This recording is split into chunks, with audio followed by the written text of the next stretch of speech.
Let's take another look at this phase diagram. We know that we can add thermal energy and increase the temperature, but what's happening in the regions where the temperature doesn't change? When we don't see a temperature change, we observe a change in state, solid to liquid or liquid to gas. Increasing the temperature is increasing the average kinetic energy of the system, but melting a solid is increasing the potential energy of the system. Likewise, freezing a liquid is decreasing the potential energy of the system. Let's take a look at how this works. We call the energy required to melt 1 mole of a substance the heat of fusion, and the energy required to boil 1 mole of a substance the heat of vaporization. Which do you think would take more energy? If you said vaporization, you would be correct. It takes more energy to completely break all of the IMFs and separate the molecules than it does to weaken the IMFs. Take a look at the difference in energy requirements to melt or boil a mole of water. Also, note that these values are in kilojoules, not joules. Much more energy is required to break IMFs than to change the temperature of a substance. Heats of fusion and heats of vaporization need to be determined experimentally. This table will help us as we work through some problems.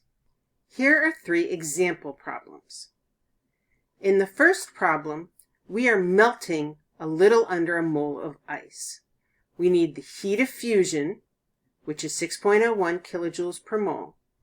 Then it's a dimensional analysis problem. Start with what you're given in the problem and convert to what you need. So we go from grams to moles to kilojoules. We need 5 kilojoules to melt 15 grams of ice. Pause the video and try the next 2 problems. Let's take a look at these. In the middle problem, we converted to moles and then multiplied by the heat of vaporization, or boiling. In problem 3, we converted to moles, but in this case, we multiplied by negative 10.2 kilojoules per mole. Why? Because chlorine is condensing, so energy must be released. When energy is released, the sign is negative. Now let's put this all together. We can use what we've already calculated to determine the total energy required to warm 15 grams of ice at negative 40 degrees C to 130 degrees C. So if we go back a couple slides, we have the energy to warm the ice, warm the water, and warm the gas. And here are those 3 values.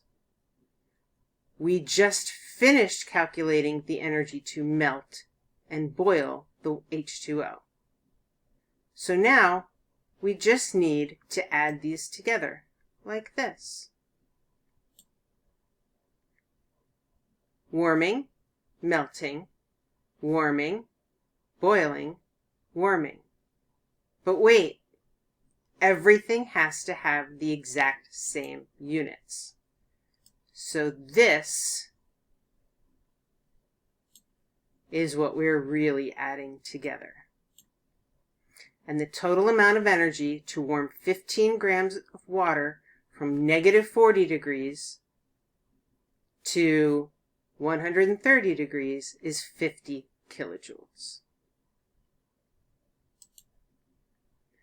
One more thing. We will see the units kilojoules per mole reaction. This means the enthalpy is for one of this equation as it is written. 2 benzene molecules and 15 oxygen molecules. Exactly 2 moles of benzene. So pause the video and complete the rest of this chart. That's not too bad, is it? 1 mole, half as much. Half a mole, half as much again.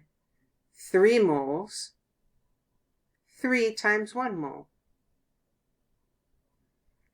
Kilojoules per mole reaction is important when we solve problems. It's important to remember the stoichiometry of the reaction, like in this example. If we have 37.5 grams of aluminum oxide convert to moles, we have the energy for 2 moles of aluminum oxide, because that's the way the equation is written. The last question is, why is delta H positive for this particular equation? Well, it takes a lot more energy to break these ionic bonds that are pretty strong, because we have a +3 and a -2, and breaking bonds is always endothermic. So it takes a lot more energy to break these bonds than the energy released when we form the covalent and metallic bonds of O2 and aluminum. I hope this explanation of energy and phase changes was helpful. Let me know if you have any questions.